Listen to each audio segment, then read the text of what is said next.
జై గోమాత. ఓం నమో వెంకటేశాయ. ఈరోజు చాలా సుదినం. ఎందుకంటే గోవులు అయితే వాస్తవానికి ఏంటంటే రామరాజ్యం బాగుండాలి అంటే పాడి పంటలు ఉండాలి, పాడి పంటలు ఉండాలి అంటే గోమాత రక్షణ ఉండాలి. ఆ గోమాత రక్షణ ఉండాలి అంటే కూడా ప్రజలందరూ ఆరోగ్యంగా ఉంటేనే మనం గోవును చేస్తాం. కాబట్టి గతంలో ఇదివరకు కూడా ఈ ధన్వంతరి వైద్యంలో పంచగవ్యం అంటే ఈ పంచగవ్యం ఒకసారి పంచగవ్య వైద్యం మనం తీసుకున్నట్టయితే మళ్ళీ కొత్త రోగాలు రావన్న ఉద్దేశంతో ఇప్పుడు ఈరోజు ఇక్కడ మనకు ఈ పంచగవ్య జాతీయ వైద్య సదస్సు 13వ సదస్సు గురించి ఇక్కడ పంచగవ్య డాక్టర్ నిరంజన కె వర్మ గారు మన ఇక్కడ మనకు నేను అనుకోకుండా ఇక్కడ పరిచయం జరిగింది. ఎందుకంటే ఈ సందర్భంగా ప్రతి ఒక్క గోభక్తులకు తెలియజేసేది ఏంటి అంటే వాస్తవానికి కూడా వీళ్ళను ఈ జాతీయ సదస్సు ఒక రిక్వెస్ట్ చేయదలుచుకున్నాను. మండల స్థాయిలో మనం పంచగవ్య డాక్టర్స్ తయారు చేసుకున్నట్టయితే అప్పుడు ఏంటంటే గాంధీజీ కలలు కన్నా, బాపూజీ కలలు కన్నా రామరాజ్యం ఏర్పడుతుంది. ఆ రామరాజ్యం ఏర్పడాలంటే ఈ పంచగవ్య డాక్టర్స్తోనే ఇది సాధ్యం.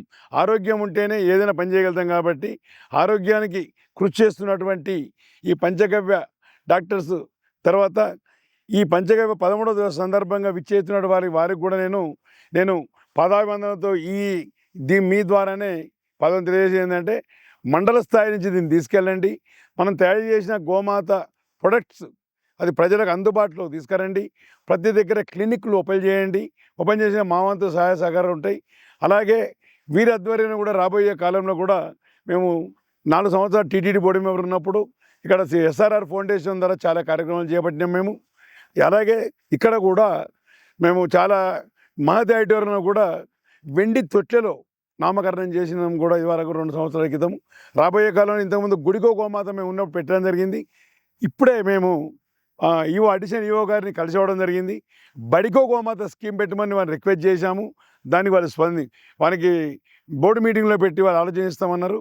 తర్వాత ఇదే సందర్భంగా ఇంతలోపు అయినట్టుంటే నవంబర్లోనే వీళ్ళు వచ్చినప్పుడే వీళ్ళ చేతుల మీదుగానే బడికో గోమాత స్కీమ్ తయారు చేద్దామనే రూపొందిస్తున్నాను నేను. ఎందుకంటే ఇటువంటి అవకాశం దొరకది, ప్రపంచవ్యాప్తంగా అవుతుంది. కాబట్టి ఆ రోజు బడికో గోమాత ఒకవేళ ఈ టీటీడీ వాళ్ళు ఒప్పుకున్నట్టయితే ఈ జాతీయ సదస్సుల్నే మనం బడికో గోమాత స్కీమ్ పెడదామని చూస్తున్నాం. ఈ అవకాశాన్ని ఇచ్చినటువంటి గోభక్తుడు పాదయాత్ర తర్వాత పాదయాత్ర అంటే సభజతో ఆయనకి 22,000 కిలోమీటర్ అంటే 20 కిలోమీటర్లు సమానంగా ప్రయాణించేటువంటి మా గురుస్వామి బాలకృష్ణ గారికి ఈ సందర్భంగా ప్రత్యేక పాదాభివందనాలను తెలుపుతున్నాను. ఓం నమో వెంకటేశాయ. జై గోమాత. జై గోమాత.